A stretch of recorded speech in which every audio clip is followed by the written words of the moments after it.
bakal merjaya kelawan putraku Pak. Merga Kiswara siji-sijine menungso sing dadi pebalang. Mun kuban welengketake medhang kauripan lan Morawali. Ya, pancen bener. Kiswara putraku kuwi minangka senopati ana ing medhang kauripan. Nanging apa to pancen wis rampung perkara? Apa to pancen kowe bakal kelakon unggule yuda? Nek pancen Kiswara mati saka tanganku, apa sing dadi jangka-jangkane atiku bakal keturutan. Aku bisa ngrehake wong-wong ana ing medhang kauripan. Ning kasunyatan wis mangambal-ambal perang adat kawiwitan ning durung ana kerampungan, urung ana sing ungguling yuda, uga durung ana sing kalindhing yuda. Yen to perang adat dibacotake, ora kowe melas marang kabehing para kawulamu.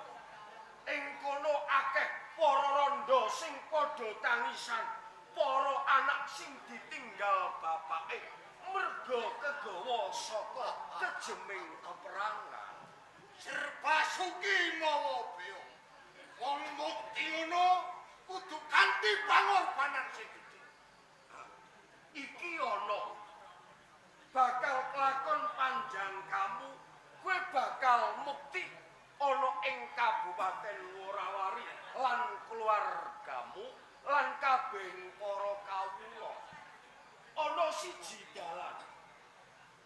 Yen to kowe manut, aku sing ngegohake dimen ora saya akeh pangorbanan ana ing Worawari. Sakuntala. Nek pancen ana dalan kamukten kanggo uripku lan keluarga ana ing Kabupaten Worawari, dalan sing endi? Kamukten besok kanggo sapa? Apa to pancen kowe duwe putra? Apa to pancen kowe duwe putri? Nek pancen kelakon aku nggayuh kamukten ana ing medhang kauripan, kamukten pancen ora kanggo aku. Lah, Kanggo putraku sak anak turunku. kanggo putra putrimu sak anak turunmu ing besok. Yen to kowe manut kelawan aku, iki uga Sang Prabu ana ing Sumedang kauripan kuwi uga duwe putra bagus tanpa cacat gagah pitiksa. Lah, nek saka pangegoku gelem kowe bebesanan kelawan Sang Prabu ning Sumedang kauripan. Aku kudu kepisanan.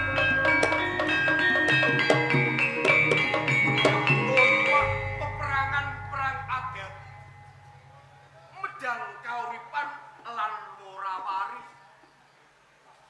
Dimen ora ana balung kang pisah winaribasan, dadi ora ana tambahan marang perkara. Sakuntala. Nek pancen apike kaya ngono, yo aku saguh bepisanan lawan Sang Prabu Makutawangsa ing medhang.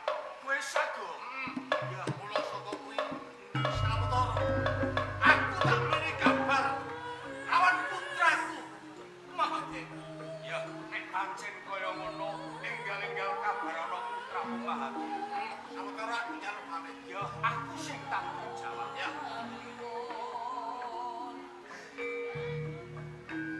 Ngene wae kok dadak kok rewah peperangan. Toh nyawa maribasane nek ana sisip lan sembirmu nggonmu peperangan tan orane kowe bakal dadi pangorban. Panci sedaya kula wau sampun kula temokaken. Lan sampun dados atuping tekad kula. Anggen kula ngrungkepi bumi wonten ing Sumedang kauripan. Ya, peperangan kuwi ora mung nganggo atos sing balung kandeling kulit. Ning kudu nggunakake akal. Aja akal sing kok gunakake.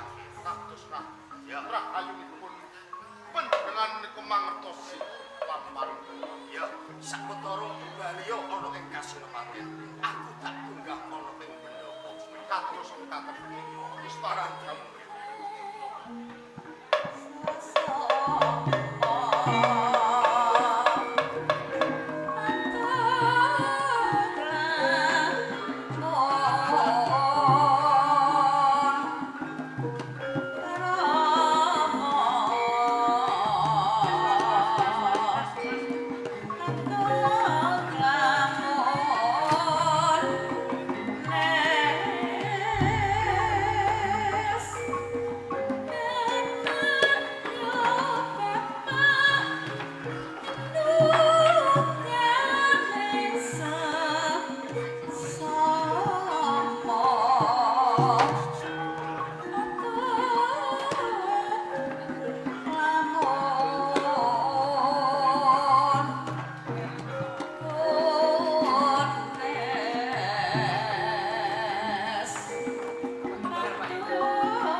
Siramu wis nderekake ana sakjroning pendopo ing Sumedang Kak.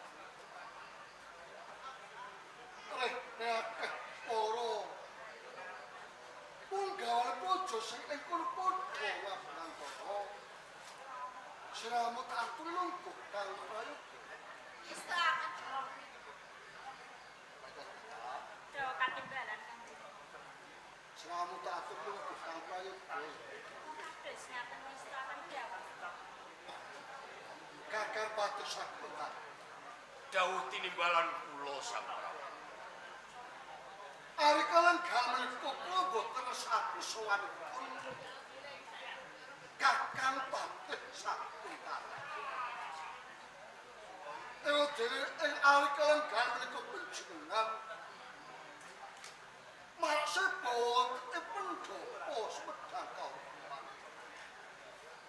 Wonten wigatos menapa kakang patus sakutan. Kepareng matur lepat nyuwun agunging pangapunten ingkang angenaning bab perkawis wonten ing kraton Sumedang kauripan parandening Kabupaten Worawa sampun antawis dangu perang adat sampun mangambal-ambal sampun mataun-taun pinaribasan ning dereng wonten ingkang ungguling yuda ning uga dereng wonten ingkang kalinjing yuda menggalihaken dhateng kawula wonten ing medhang kauripan panjenengan punika jejering pengayoman ingkang ambek angkara murka njejegaken dhateng Amil kula nyuwun dhumateng resa panjenengan supados boten sangsaya kathah pangorbanan wonten ing medhang kauripan kados Kakang Sakutan. Lajengan demargi ingkang kados sagedipun Sumedang Kahuripan dalah Kabupaten Worawari.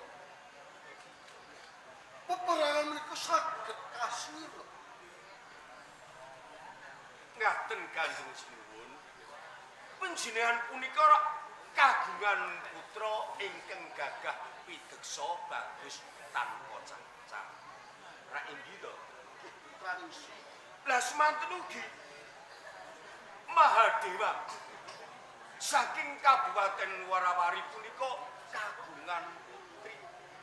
Nek saking pemanggih kula supados kalampah raket rumaket tali tumalining kawula wonten ing Worawari dalah medang kauripan kersa panjenengan punika bebesanan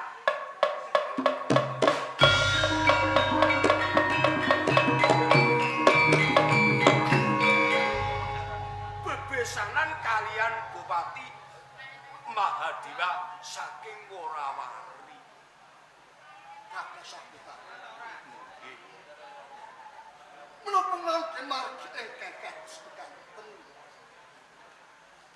Sagedipun sir peperangan sumedang kahuripan dalah Kabupaten Worawari.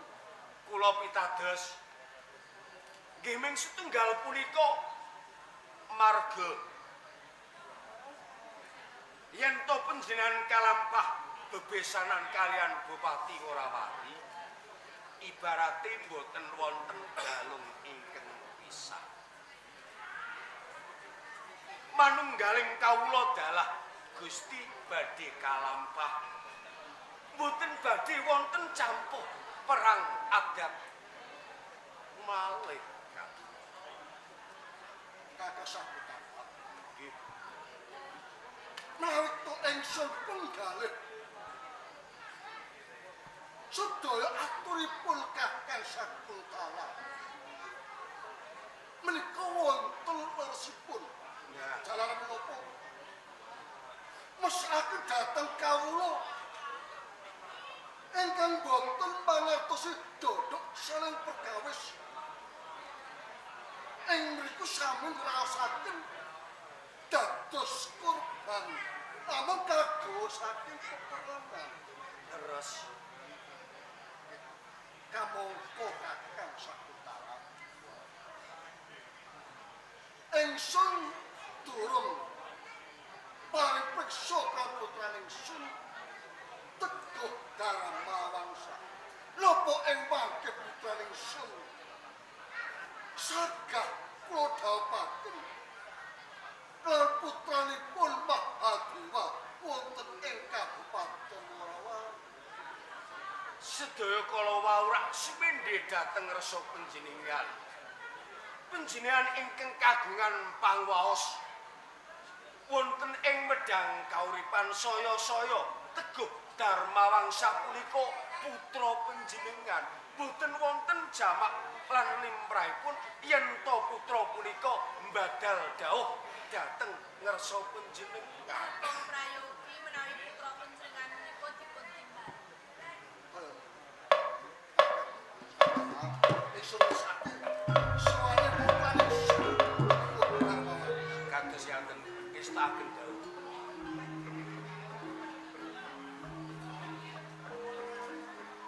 Yo sakmane putra panjenengan mawaksa menika perso. Kang suwan kaliyan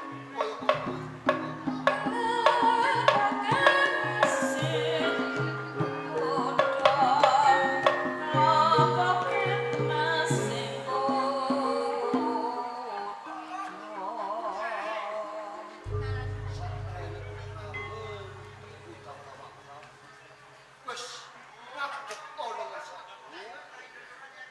Serang tak terlungkuh. Ingsun bakal murba kan pikiran. Ngaten. Yer Teguh Darmawangsa. kasinggihan kula panjenengan. Sadurunge Rama dawuh panjenengan sira. Pangestune Rama tampan ana ya. Sangat ing pamunditan sang jimat. Boten kathah pensembah kula dhumateng panjenengan. Tak tampa gawe rasa bombong jeneng ageng. Semanten ugi dumalah panjenengan kanjeng Ibu. Kula ngaturaken sembah dhumateng panjenengan.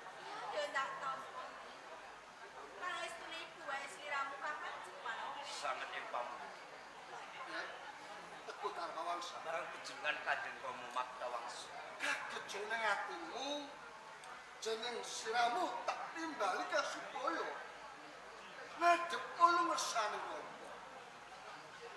Mas gagap ukut. Anggen kula menika minggah wonten ing Bendapi Agung Semedang Kauripan Kang sepados sowan wonten ing Estan ing pangucup wonten kawigatsan napa mawah kang putra Dharmawangsa. Pilih Teguh Dharmawangsa. Rama nimbali kanjeng sira. Merga ana perkara kapribadhen utawa keluarga ana ing Sumedang kahuripan. Wonten kawigatosan. Lajeng kawigatosan menika menapa ugi monggo lamun sedaya menika kang putra saged mudari perkawis menika ing mangkinipun keputra saged.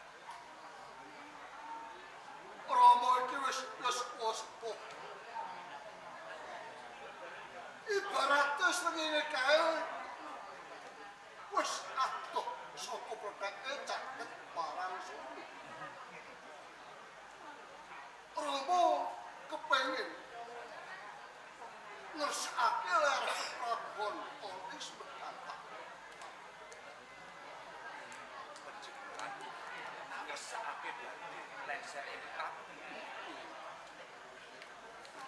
Nuwun sewu Kanjeng. Lamun sedaya menika sampun kaweca pangapunten. Menapa sedaya panjenengan menika mboten mesake kawula dalem tansah betahake lamun panjenengan ingkang menika Dharmawangsa kados rumangsa Rama iki wis ora tuwa meneh yen to Rama kudu ngebetake jangkraning pemerintahan Sumedang kahuripan. Rumangsa tumpang suh. Mula kang sapa kuwi Rama ngersake ler keprabu mengkone supaya ing Sumedang kahuripan ana sawijining ratu kang ing luwih muda tumaruna minangka jejegake ratu wadon ana Sumedang kahuripan. lajeng sinten menika Kanjeng? Monggo enggal walakake mawon. Rahna putrane Rama ana Sumedang kahuripan. Kami jelkapung utawa jalu ki mung kajaba pangsira kula ora ana meneh kang ingsun pilih minangka ganti Rama jumeneng ratu Sumedang kahuripan mung kajaba pangsira.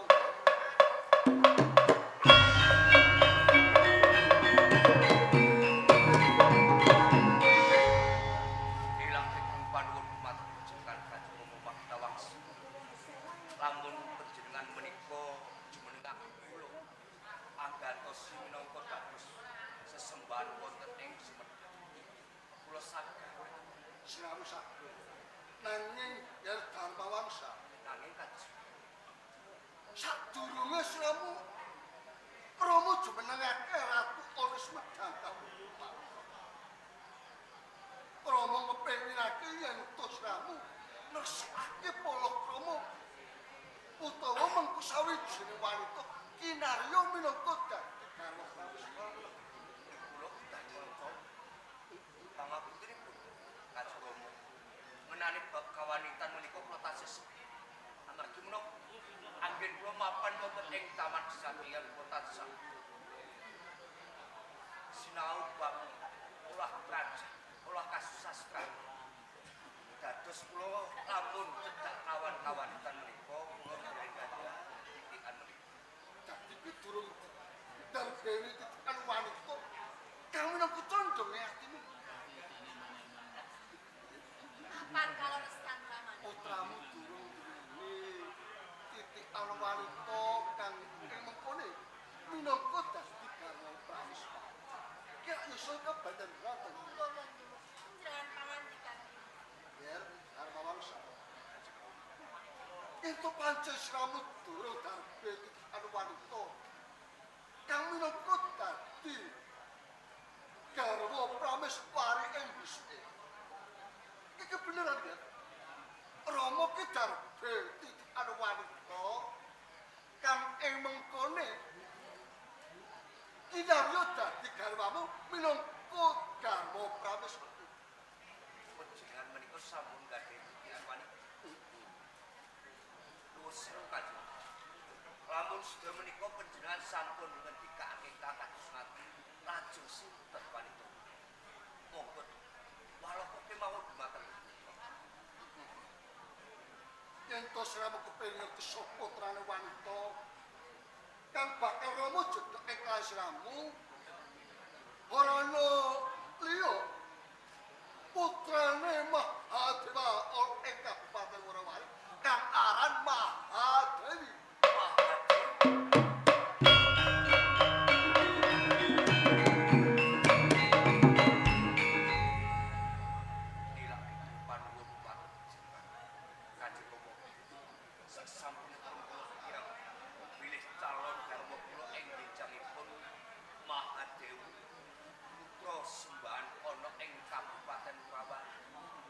Kaget saetipun manah dasaripun menapa lamun to panjenengan mojokake dumateng nggih Kanjeng Rama kula badhe eweh wangsul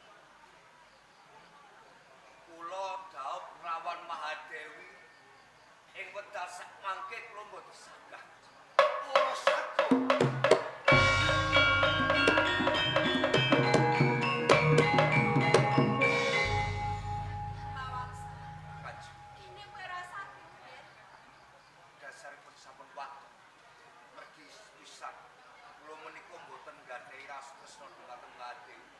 kaping kalipun kula mboten mangertos pasuryanipun Mahadewi. Mahadewi ki pasuryane alit. Ora bakal tukul lan ketuwa. Mene yen pedhaupan Mahadewi. Inggih menika leres Kangmas. Copito, panjenengan menika kedahipun menggalih. Mboten wonten kinanipun kang sepuh menika badhe kula nurungaken dumateng pun main kadat. Ke bisa kondo kang kaya mengko ning kabeh kuwi lamun dhaupan iki kabacutake durung tan bunga sing nandhang kekes atine ora liya pun kabeh kajeng karena maksud kados Sira kadheropo apa sing dadi dawe apa sira kudu nindakake karena wangsa sepisah pada Romo nyuwun saku Romo dhaupaken kamahan kula wali kula sampun panjenengan lamun dhaupan menika kalajengaken pun Dharma wangsa menika mboten sagah anglampahi sedaya menika kajeng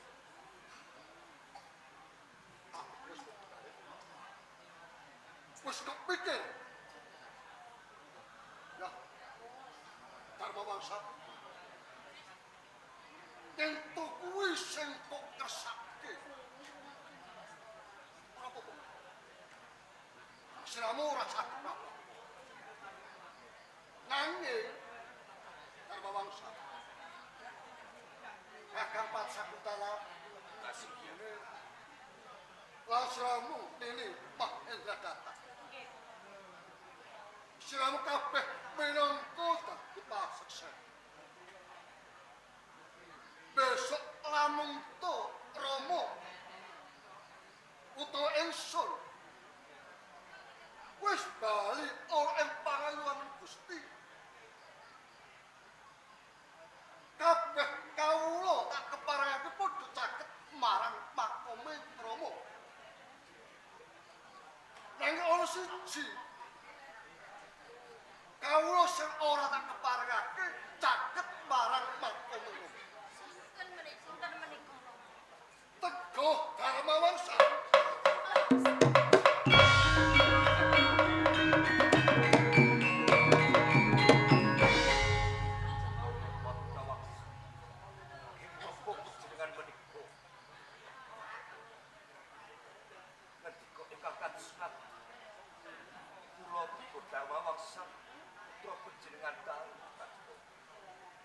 yen to siramu ngakoni yen to Rama ki wong atuamu kudune siramu ki mituhu apa sing dadi dawe Rama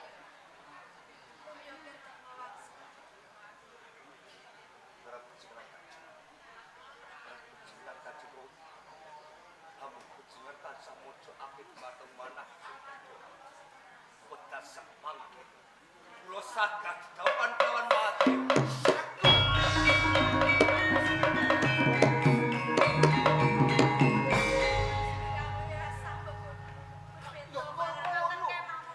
Ing ngarep Syano ki matur ngono Romo. Ngaten rak jumemplong wonten ing salebeting manah Kanjeng Pangeran. Kanjeng Romo dalah kejalan ning saderengipun dedapan menika kelampahan kula badhe mitungkas dumateng Gusti. Sadurungipun Teguh Darmawangsa dawuh kelawan Made benjang lamun wonten tepuke temanten bubar ampun nutup dumateng Darmawangsa.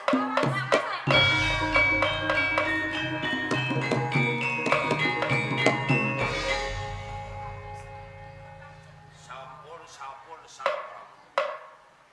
Betul sakjane. Wis ana kesatuan. Setegese Darmawangsa kang bisa ngarep merangadah ora wani ing antarané semua. Kakak ini dalan satu